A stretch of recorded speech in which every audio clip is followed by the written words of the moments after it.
Bienvenidos a este foro de candidatos para el Consejo de DC. Para escuchar la interpretación en español, debajo de la pantalla podrá ver un botón que dice interpretación o interpretación de idiomas. Haga clic en el botón, podrá ver dos opciones de idiomas. Seleccione el español. Welcome to the candidates for the DC Council Forum. In order to hear the interpretation in English, at the bottom of your screen, you will see a button that says Interpretation or Language Interpretation. Click on that button. Then you will see two options for languages. Select English. Thank you.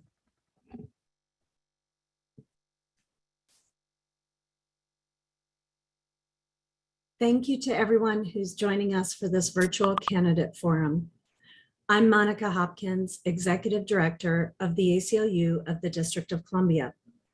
We're hosting tonight's forum with an outstanding group of local social and economic justice organizations. We're holding this forum because community safety is a top issue for voters across DC. For decades, district leaders have relied heavily on policing and incarceration to respond to public safety concerns. These policies have caused significant harm to Black and Brown residents, yet have done little to reduce crime. Achieving real community safety requires that council members invest in our communities so that we can all be free from harm. Tonight, we'll ask the council chair candidates about their views on public safety. All candidates have been asked to speak slowly to facilitate ASL and Spanish interpretation, as well as closed captioning. I'd also like to extend a big thank you to our co-sponsors shown here. I'm thrilled that Jenny Gathright has joined us tonight as moderator. Jenny covers criminal justice for WAMU, our local NPR affiliate, and DCist.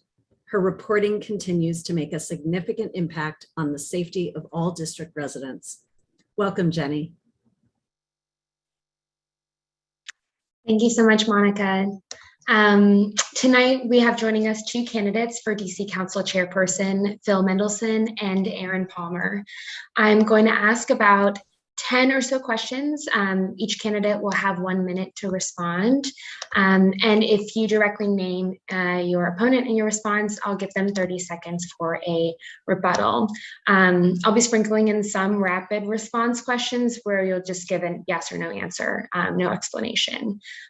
So with that, if everybody's here, we will get started with opening statements. We'll go in alphabetical order the whole night. So we'll start with Phil Mendelson. Go right ahead for your opening statement. Thank you. I want to thank ACLU for hosting this, and I've enjoyed over the years working with ACLU on a number of issues. I'm running for re-election and ask for folks' support in the June 21st primary, Democratic primary. I have a long record, which I posted on my website, mendelsonforchairman.com. It includes my positions with regard to public safety, education, LGBTQ issues, and so forth. Just to give a real quick about me, I put to the council about 4 or 5 years ago, the Universal Paid Leave Act. I rewrote our gun control laws after the Supreme Court struck them down in the Heller case. We have an elected attorney general because of legislation I wrote and got through the council. I co-introduced the NEAR Act, which is now law, and there's more, but I look forward to the questions that will be asked. Thank you so much. Thank you. Aaron Palmer, now you have 1 minute. Thank you so much. Thank you to ACLU DC and to everyone here this evening. My name is Aaron Palmer, and I'm running for DC Council Chairwoman. I'm a mom, an ethics lawyer, and a dedicated public servant, and I am running to bring new energy, vision, and compassion to the DC Council. We are here tonight to talk about community safety, and I take a three-pronged approach to community safety. The first aspect of which is investing in basic needs to correct for long-standing disinvestment, because we know that stable and secure communities are safe communities. I also believe in investing in violence intervention at the scope and scale necessary to treat it like the public health crisis that it is, and also acting based on data and a coordinated approach among our agencies. And finally, I believe in accountability for all of our community safety agencies, whether it's the police department, our crime lab that's lost its accreditation, or our emergency service response. Thank you. Thank you. The first question is a broad one, and it's the theme of the night. How do you define community safety? Phil Mendelson, you have 1 minute. Well, I think most folks would define community safety as low level or zero crime in their community. I think that's where they start. I would also include, it could include various aspects of quality life. For example, folks who are concerned about dangerous traffic intersections, that would contribute toward community safety. But I think that overall the conversation in the district these days has to do with crime and the increase in crime and what is the best way to reduce that so that everyone feels safe in their neighborhoods.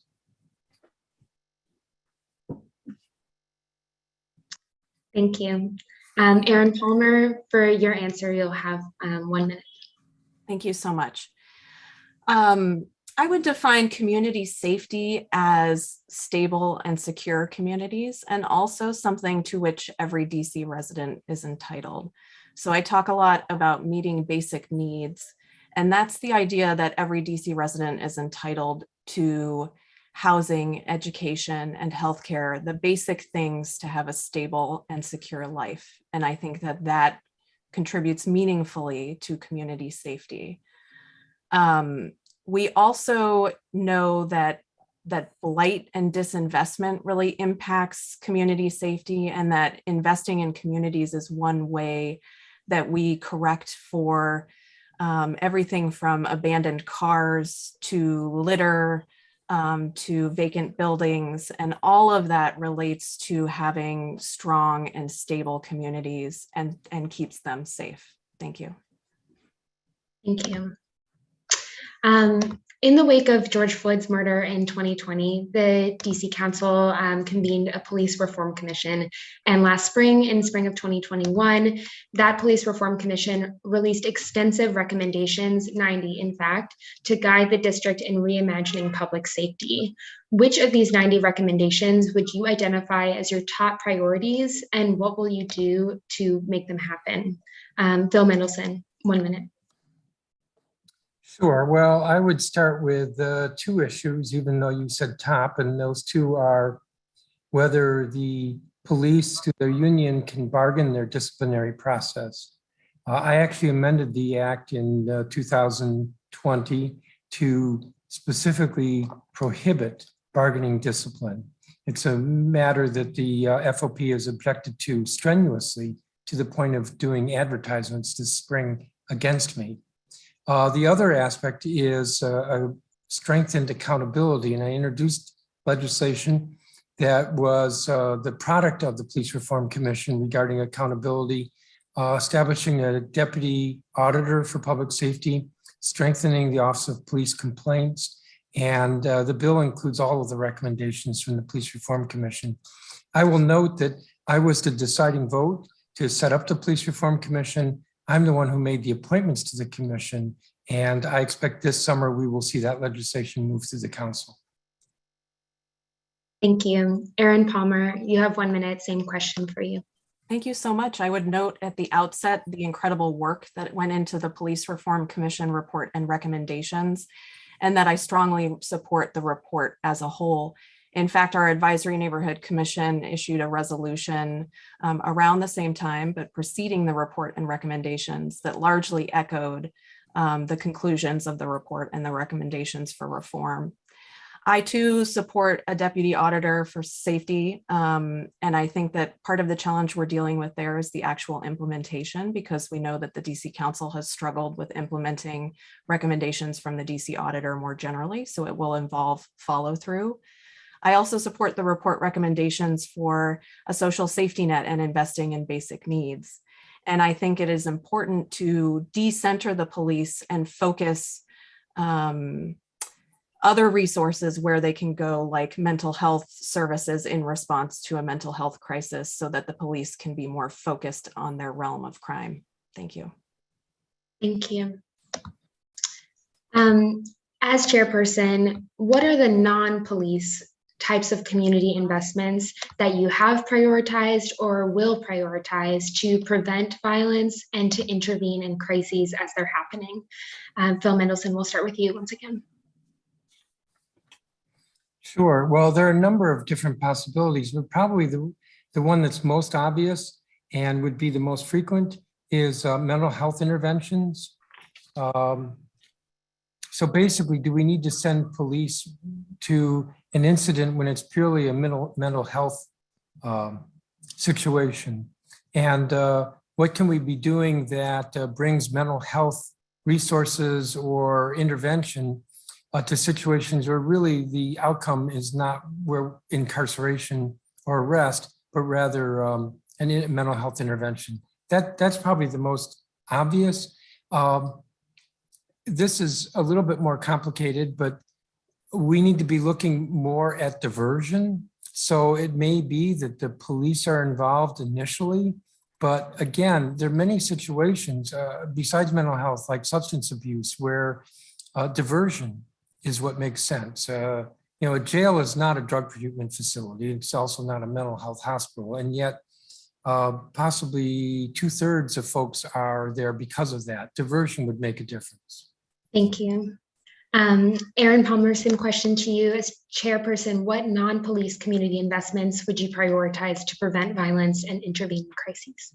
Thank you so much. Well, I would refer people to my plan for safe, stable, and secure communities, which talks about a lot of my proposals.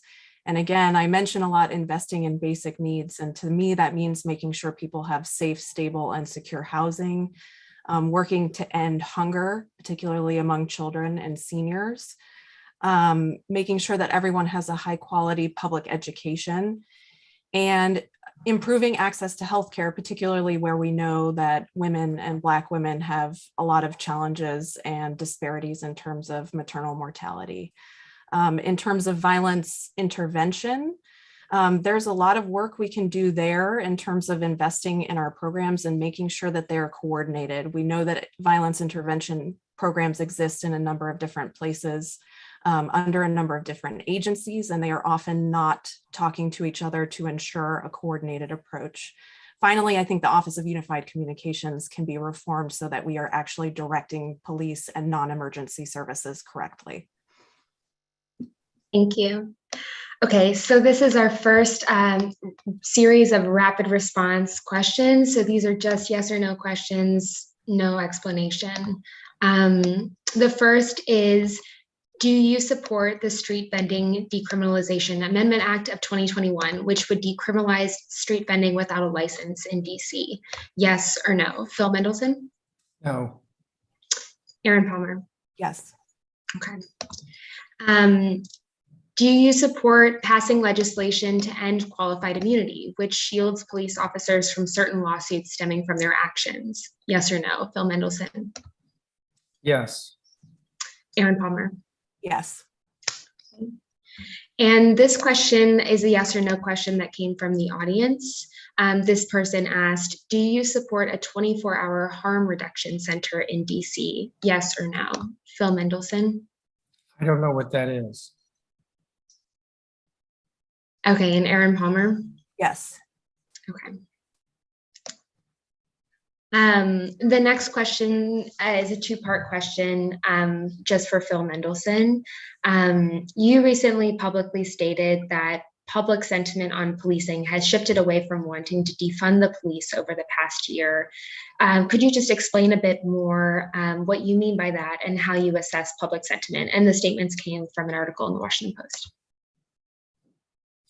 Sure. There's been a fair amount of polling this year. The Washington Post issued a poll back in February, I believe, and it shows that citizens have elevated public safety and crime to their highest concern. 4 years ago, that was not the case at all. It was very low. People were generally satisfied. People's thinking about public safety has changed quite a bit. What I hear in neighborhood after neighborhood, whether I'm in Ward 8 or east of the river or in Ward 3, is people are concerned that the solution to crime is not to reduce the size of the police force, but to the extent that, but to be looking at alternatives to policing that would supplement policing. I have to emphasize that, as well as ensuring that police are accountable, sensitive, that they're actually protecting a community rather than occupying a community. I'm hearing that increasingly, and that's what I'm referring to.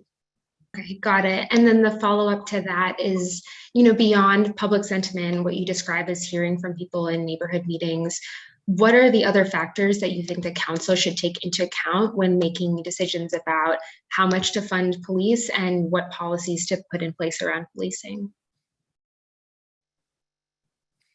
I'm not sure how to answer that question. I think what the council needs to be looking at is what the needs are with regard to crime. And so, for example, and I go into the detail on this on my campaign website, which is mendelsonforchairman.com, is that the police arguably need more resources to close cases. When there was a homicide across the street from me recently, it took months for them to close the case. What did they need to be able to close the case more quickly? So more resources there. That's one way to look at funding. With regard to the alternatives, such as the violence interrupters, and by the way, the council's the one who initiated the funding for that. It was agreed to by council members around my conference table several years ago, working with the Attorney General. What we do need is an assessment of how successful those programs, because there are 3 of them, how successful that is, and then fund accordingly. Thank you. Aaron Palmer, this set of 2 questions is just for you. What is your assessment about public sentiment on policing? And if elected council chairperson, how would you assess that public sentiment in that role? Thank you so much for this question. So I think it's important to note when we're talking about the Washington Post poll, which says that people are very concerned about safety, that there was also polling around the mechanisms to address community safety. And there was extremely high support for funding for basic needs. And there was extremely high support for violence intervention. And then more police came below that. So when we're talking about safety, people can have a nuanced understanding of the mechanisms needed to address safety, and that we can be proactive and not just reactive. In terms of police, something that stands out to me is that since 2017, the DC auditor had done a preliminary study and called for an additional audit about the number of police because of underutilization of police officers. That was back in 2017, and we could have acted on that back then and had more data to determine the appropriate number of police officers. Got it. You sort of just started speaking to this a little bit, but I want to pose the same follow-up question to you. What are the other factors beyond public sentiment that you think the council needs to take into account in order to make decisions about police funding and policies? Yeah, the community voice is so crucial here.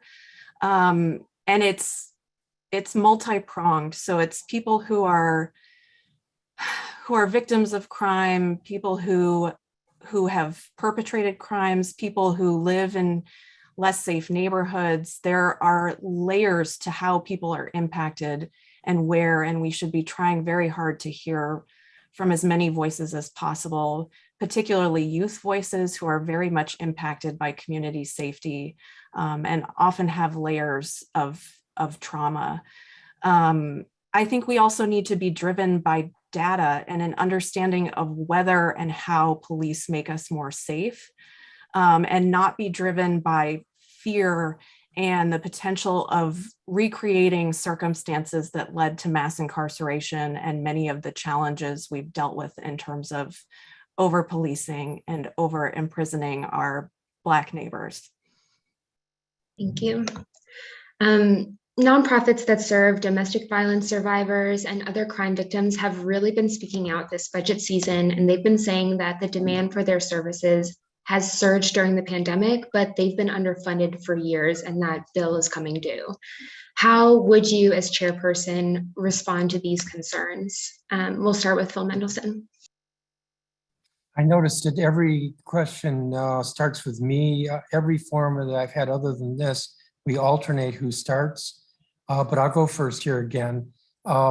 When I chaired the Judiciary Committee, I worked closely with the Coalition on Domestic Violence. And what we saw over the years that I chaired that committee was an increase in resources to a wide number of DV organizations, empowering them as well as enabling them to provide more services. As the chairman of the council, I look to the different committees, the subject area committees for their recommendations. So the budget that we approved this year, that we approved this week with regard to domestic violence reflected the recommendations that came to me from the Judiciary Committee. I realized that at the last minute, I received communication that the DV organizations wanted an additional $27 million, which is far more than could be accommodated between first and second readings on the bill. I do not know the advocacy that they had directly with the Judiciary Committee prior to that, but as I said, I look to the Judiciary Committee for its recommendations. Thank you. Aaron Palmer. Thank you for this question.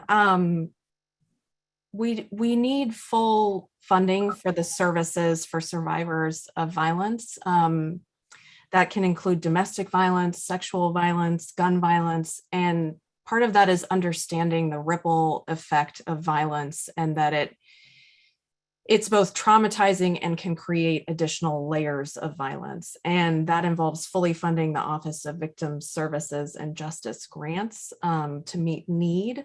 And in terms of domestic violence, we received an interesting presentation on my ANC Housing Justice Committee from a domestic violence housing provider. And they were so honest, and I appreciated this, that it takes funding, that you can't just plop somebody in housing, that it's really essential to have the housing and the services, and that takes intentional investments. And I appreciated that, and I take that to heart, that you really need both sides of the service providing. Thank you. And we will be switching orders for the remainder of the forum. This is the second block of rapid response yes or no questions. So the first one is, do you support ending the practice of stop and frisk in the district? Yes or no? Aaron Palmer. Yes. Phil Mendelson. Yes. Okay. And do you support ending the use of solitary confinement in the DC jail? Yes or no? Aaron Palmer. Yes. Phil Mendelson. No, but I'd like to explain. Okay. If I may, I believe that solitary confinement should be used rarely, but sometimes there will be a disciplinary situation where it may be necessary. When there are incidents of days and days, no, that's harmful. I don't support that. But if it is very brief as a punitive matter, then I don't think it should be prohibited. Okay. Do you support more funding for and evaluation of violence prevention and interruption programs as part of our response to the spike in certain categories of crime, including homicides? Yes or no? Aaron Palmer? Yes. Phil Mendelson? Yes. All right, the next question is about a Washington Post investigation that found that DC paid $91 million between 2010 and 2020 to settle cases in which DC police officers were accused of multiple incidents of misconduct, such as false arrest and excessive force. How should the council address the impact of police violence on the safety of DC communities and specifically Black DC communities? Aaron Palmer.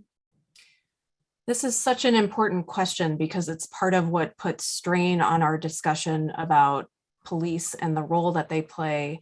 And we have seen lots of verified cases of police misconduct, and we've also seen a lack of transparency and a lack of action around those.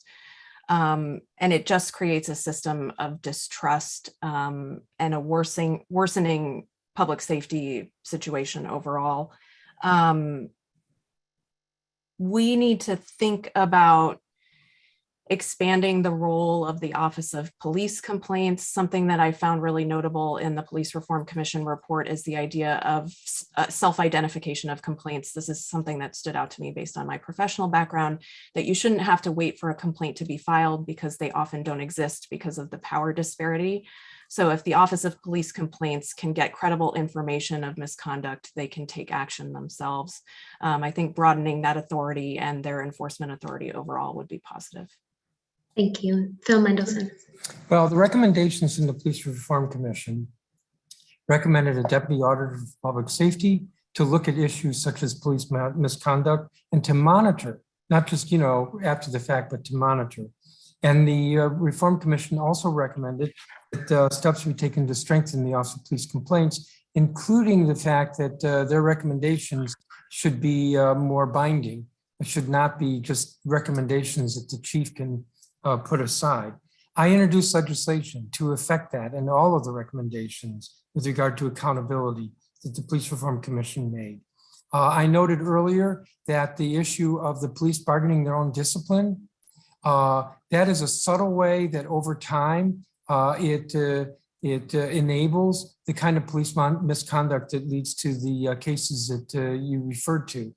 Also, the Council's Committee on the Judiciary and Public Safety should be having hearings on these matters. When I chaired Judiciary, I remember ACLU would bring a lot of these cases, and it was food for oversight. How these cases exist, why the police didn't do something more about it, and what is the response going forward to prevent them. Thank you. In the fall of last year, a memo by the U.S. Marshal Service detailed significant health and safety conditions at the DC jail. And within the last 2 weeks, 2 people have died while detained at the jail, and there were 2 additional suspected overdoses at the jail. As chair, what steps will you take to address the acute health and safety conditions at the DC jail? Erin Palmer. Thank you. And I would like to start by expressing sympathy for the deaths that took place. It's truly tragic. We've known that there are long-standing challenges with the conditions at the DC jail. This is a long-time problem, and in some ways a failure of oversight in terms of action on those problems. We have the current discussion about building a new jail, which sets us in a position to actually build something better that's more rehabilitative. But I think we should also be thinking about ways to reduce the jail population, knowing that incarceration often worsens outcomes, and that we should be trying to reduce our incarcerated population as much as possible. We also should be working to bring people home where we can in terms of who's housed at the jail and when people are sent elsewhere because of our lack of statehood. And I think there's room for improvement there. Thank you. Thank you. Phil Mendelson. Sure. Well, the question had to do with conditions at the jail. I would note that the population is already substantially down from what it was a few years ago. I believe at this point it's about 1,400. And I remember a decade ago, it was closer to 2,500, if not 3,000. After the U.S. Marshal's complaints were aired, I toured the jail. I have met with the new director, the interim director, and we'll be meeting with him again to discuss what's happening with improving the conditions. I think that the management of the jail has a lot to do with these problems, because these problems that you note in the question are recent and has not been the case year after year in the past. So a lot of it has to do with management, and that has to change. The council, the Committee on Judiciary, could be having oversight hearings on conditions at the jail. And finally, I would note that I advanced substantial amount of money in the capital improvement budget to start planning for the new jail next year. Thank you.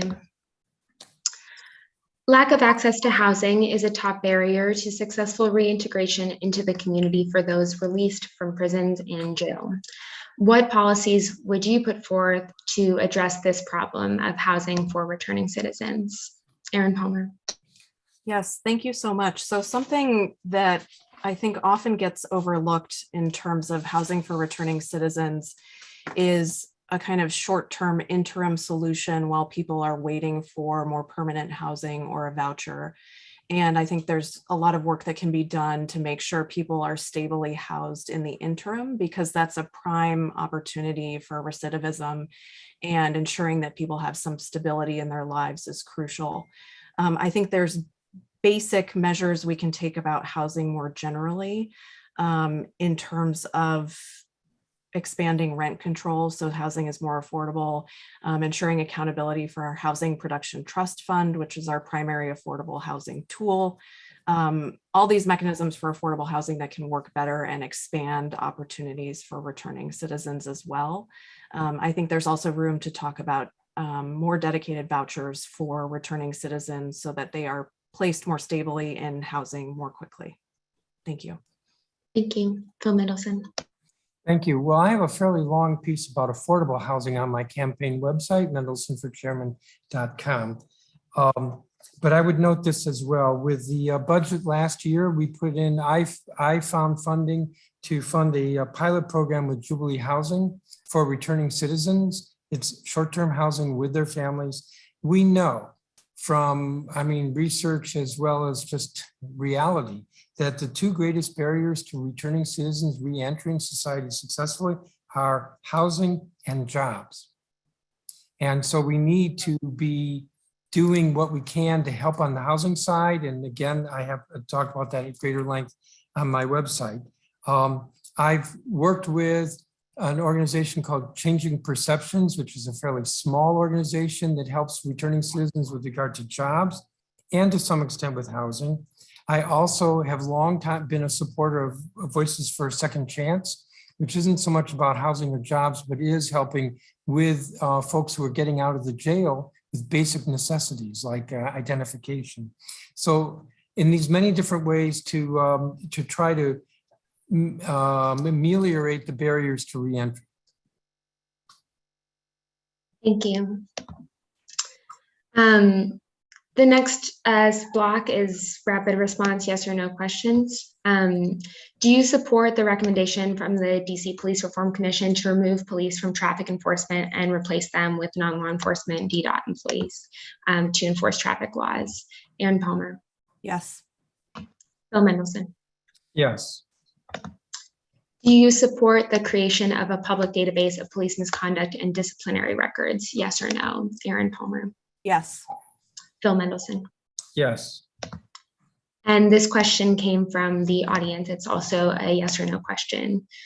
Do you support the mayor's 2023 budget proposal seeking to grow the Metropolitan Police Force to 4,000 officers? Yes or no? Erin Palmer. No. Phil Mendelson. Yes, but I'd like to explain. Let's have Erin Palmer explain her response, and then I'll go to you to explain yours. Thank you. Should I wait for the timer? 30 seconds. Okay, thank you. As I mentioned earlier, there was a recommendation by the DC auditor to consider police utilization in 2017. And so I don't think we have the data sufficient to say that 4,000 is our magic number, and there may not be a magic number at all.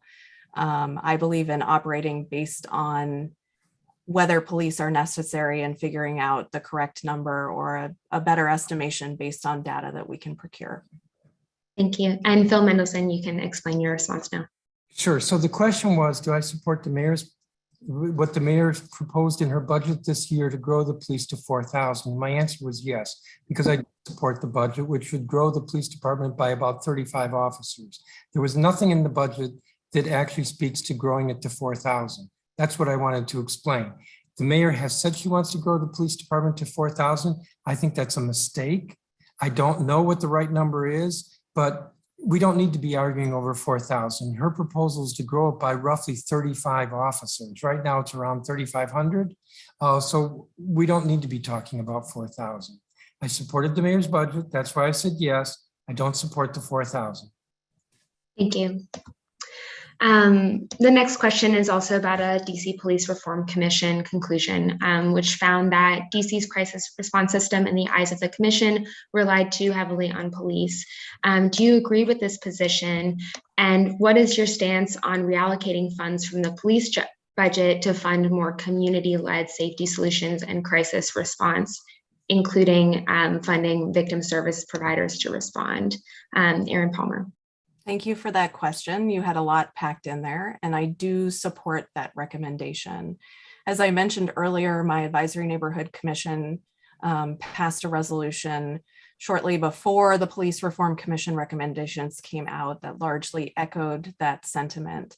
And it talks about divesting from MPD, which partly means removing functions from the police that shouldn't reside with the police. So moving mental health responses to certified, qualified, responsive, and compassionate mental health providers, moving things like low-level traffic enforcement from the police department to the District Department of Transportation.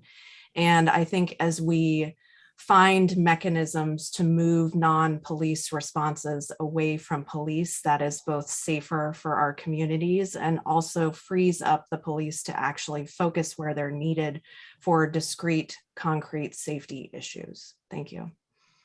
Thank you. Phil Mendelson. So if the question is, do I support cutting the size of the police department? The answer is no, and I supported increasing the police department by what, 35 this year? If the question is, emergency response relies too heavily on police in non-police situations, I would agree. And we need to build up the alternatives. If the question is, should we cut the police department to fund these alternatives? My answer would be no. We can do more if we are efficient and effective in our programming. And for that matter, our revenues have been growing so that we've been able to put more dollars into, for instance, violence interrupters, which 4 years ago, I think had a zero budget. And now it has, I believe, around $20 million for the 3 different programs. So we can build up these other programs, these alternatives, and provide funding. And the answer is not to cut police to do so. Thank you. The next question is about school resource officers. Last year, the council passed legislation to gradually reduce the number of SROs in DC public and charter schools and replace them with non-police safety resources over the next few years. Erin Palmer, what is your position on police presence in schools? And please explain. Thank you so much. I support removing police from schools. I think we have a lot of data about the negative impact of police in schools and the school to prison pipeline. I think we also know that there can be alternatives that are more successful in terms of mental health supports and social services in schools. And even a program that I have read about that sounded lovely called Dads on Duty, which is a group of dads that came and helped out in a school on a daily basis and were present and really helped reduce violent incidents within the school. I know that the transition away from school resource officers requires a lot of thought. It's not a light switch. It's not that you remove a resource from the school and there's nothing there in its place. It is a transition to a non-police response that is well supported, well funded, well integrated in the school, people who have built relationships with the students so they can be credible and serve as mentors and supports for those students. Thank you so much. Thank you. And Phil Mendelson, what is your position? I know you recently supported repealing that legislation and maintaining police presence in schools. And if you could explain that. Correct. So first, I think there's some misunderstanding on the part of many members of the public. School resource officers are not police officers who are stationed in a school. It's not a police officer in a school. These are police officers who are specially trained in working with kids and working with schools, and then they are assigned to a cluster of schools. So they become familiar with the different schools and what some of the issues are, but they're responsible for safety outside the school, around the school, as well as if there is an incident inside the school. So it's not like having a cop in the school, but if there is an incident, and there sometimes are, like a kid who this happened a few years ago, a kid who assaulted a teacher who was at the blackboard, hit her over the head with a brick, that requires a police response. And So so I would rather have somebody trained to work with kids in schools who's responding to an incident like that than an ordinary, regular uniformed police officer who shows up who doesn't have that kind of training. Thank you. What specific policies either have you enacted or would you enact to reduce barriers to stable income for undocumented DC residents, including those who have been excluded from certain forms of federal and local aid during the pandemic? Erin Palmer. Yes, we've seen this play out in the recent budget cycle that undocumented workers have been repeatedly calling for relief, pandemic relief. They've often been on the front lines during the pandemic in essential service positions that we've all relied on. And they have overall received very little funding. I think there was initially a very small, maybe it was $1,000 payout, and not sufficient for any level of stability or meaningful staving off of financial crisis. So we saw calls for additional funding in this budget cycle, and Councilmember Alyssa Silverman did put additional monies into the budget for that, which is a welcome move. I hope that we can be mindful of our undocumented neighbors who really need support as well and not exclude them in the future. Thank you. Thank you. Phil Mendelson. Well, as I heard the question, it was not what are you doing to help undocumented or excluded workers, but rather what are you doing, what can you do to help with stable income? That's what I heard. So yes, we just approved $20 million in a grant. Last year was about $40 million in grants. That's not stable income. That's just temporary income support. What I did for a stable income was we expanded the earned income tax credit so that it's not just limited to folks who have a Social Security number. There will be undocumented folks who will be eligible for the earned income tax credit. That's a credit that they receive regardless of whether they owe income tax. And we also modified the EITC program so that it's paid out in monthly installments. In effect, like a guaranteed income. If one gets a $6,000 credit, it would equal, I believe that's $500 a month from the city. So that would be stable income. We also have, I put through programs for pathways to jobs at UDC, and I have support from unions like HERE and SEIU. They've endorsed me, and they have in their membership a fair number of undocumented and excluded workers. Thank you. In 2020, DC Council passed the Sanctuary Values Amendment Act, which limits local law enforcement's ability to cooperate with federal immigration authorities. Since then, there have been some reports, including in the Washington City paper, of DC agencies seemingly violating this law. What steps would you take as chair to enforce the policies of MPD, the Department of Corrections, and other DC agencies to not collaborate or share information with ICE? Or how would you approach this question? Erin Palmer. Thank you. This is a function of oversight. We have a law in the books that has a requirement, and we have reports of a failure to follow that law. And so we have an oversight duty to be asking those questions and then taking action to make sure that the law is followed. And part of what I talk about a lot is my DC Council accountability plan, which is a plan for a more modern, more ethical, and more accountable DC Council. It has a lot of proposals rooted in empowering the council to better make laws and conduct oversight. And I think that's essential to the question of what we do when agencies aren't complying with the law. And a council that is better empowered through dedicated nonpartisan support staff, through better use of its resources, can act more strongly in response to agencies that are not following the law. Thank you. Phil Mendelson.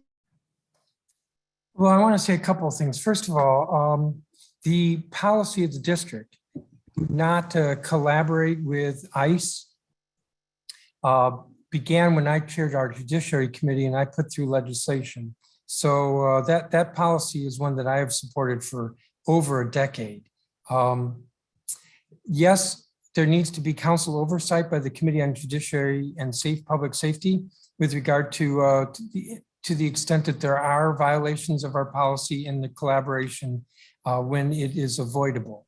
And I say that because sometimes, like with federal databases, there has to be some reporting, but it doesn't need to be collaboration with ICE. But I really want to just take the remaining seconds to speak to why this is important. It's not just that we don't like ICE or the federal immigration policy. It's because people who are afraid of getting caught up with ICE will not report crimes like domestic violence, robberies, and we want them reported. We want the police to come and intervene. And we don't want to be discouraging victims from reporting because they're afraid that ICE will catch them. Thank you. The next series of questions is another block of rapid response questions. So these are just yes or no's. DC's Task Force on Jails and Justice, or the District Task Force on Jails and Justice is what it was called, has released recommendations that would reduce DC's total incarcerated population by 1/3 to 1/2 by 2030. Would you support legislation that effectuates these parts of the task force's recommendations? Yes or no? Aaron Palmer.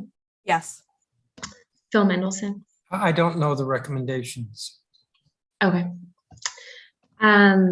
There are twice as many special police officers than Metropolitan police officers in the district, and many of these special police officers are authorized to carry guns and they have police powers.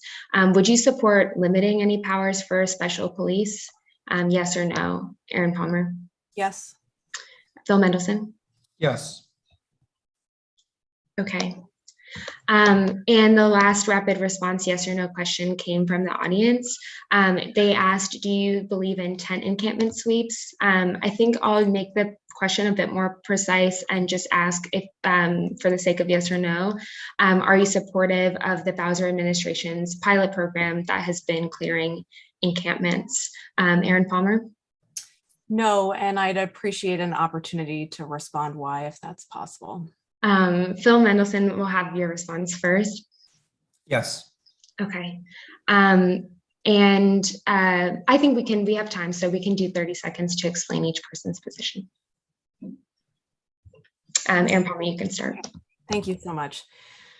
So part of what is a problem about the mayor's encampment protocol is that it is not a housing first approach, which is why it has resulted in the displacement of unhoused neighbors, which simply moves the problem around, and in its worst instance involved the bulldozing of somebody in a tent. And I think that housing is the solution to homelessness, and we need to take a housing first and not a bulldozer first approach. Thank you.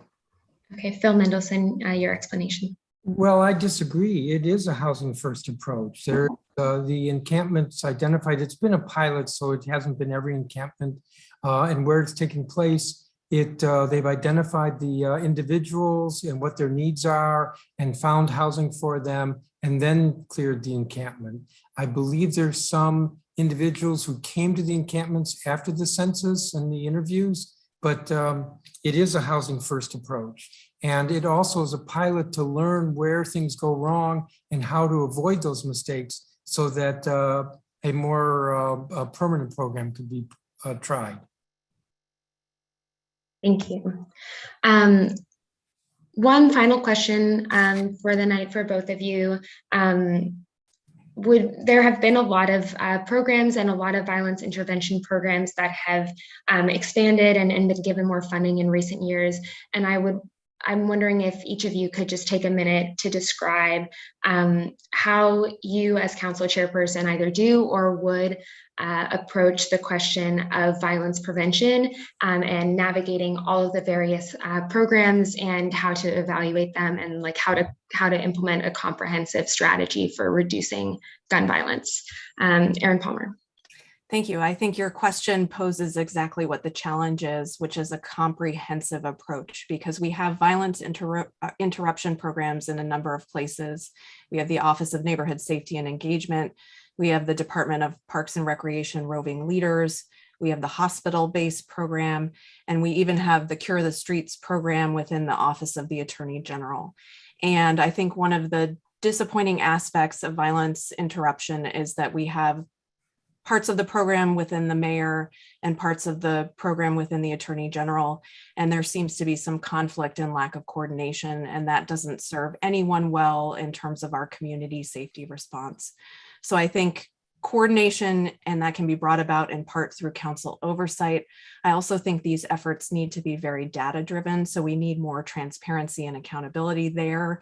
Part of the challenges is that services are subcontracted and subcontracted, which makes data gathering more difficult, but it is essential to move these programs forward. Thank you. Thank you. Phil Mendelson. The problem, if you will, is that we approach violence prevention in a reactive way. A crime is committed, the police come, they're reacting to the situation. We need to be putting more emphasis on proactive approaches. One of those I touched on earlier, that's reentry. We know that roughly two-thirds of people who reenter will recidivate. If we do more in terms of services while they're incarcerated, and we help them more with reentry, then we should be able to reduce the recidivism rate. Police using intelligence to prevent retaliation. So when there's a shooting, if it involves a crew, we know there'll be retaliation. Let's intercept that retaliation before it occurs. That would be proactive.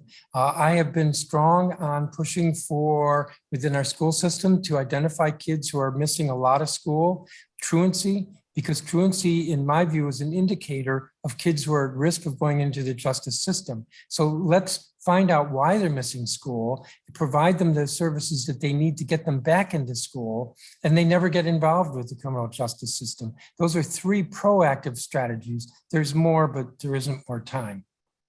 Thank you. All right, now we will have closing remarks from the candidates, and we'll go in alphabetical order once again.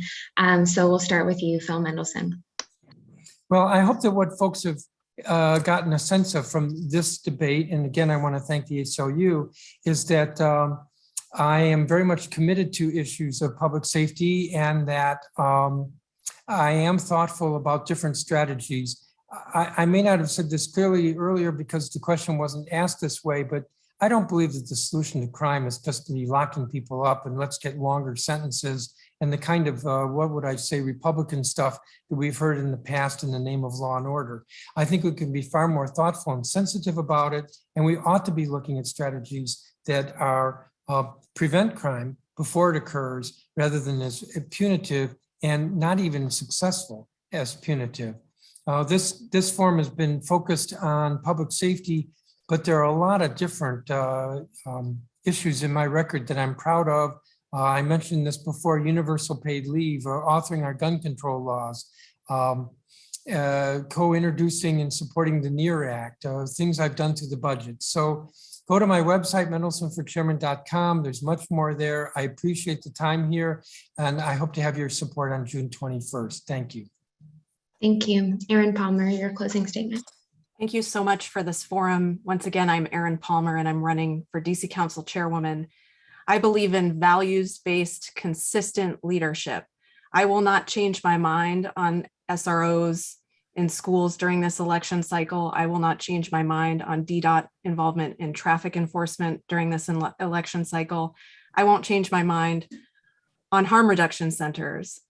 And I won't waffle around about whether we should be defunding the police or having more police. I will work based on values and data, and I will be consistent in my support for investing in basic needs as rights as a measure of violence prevention, fully investing in violence intervention as a mechanism to address the public health crisis we are dealing with, and accountability for our community safety agencies like the police department and the Office of Unified Communications, and our crime lab, which has lost its accreditation and means we do not have a just and fair system for closing cases. Thank you. Thank you both, and thank you everybody who joined to listen tonight and participate in the audience. And thank you to the ACLU and member other organizations that hosted this forum. Thank you, Jenny. Thank you. which has lost its accreditation and means we do Thank not you have a again just to and everyone fair who's system for joined us closing tonight. cases. The Thank DC you. Board of Elections has already started mailing Thank you ballots both, for the June and 21st thank you everybody primary. who So joined please to check your listen tonight, mailbox and or participating in update the your audience. voter registration. And thank you to the at ACLU and member other organizations that hosted this dcboe.org. forum. Thank you again to our Thank you, candidates, to our gracious moderator, and to everyone in the audience for joining Which us has tonight. lost its We hope you have a accreditation great and means night. we do Thank not you have a again just to and fair everyone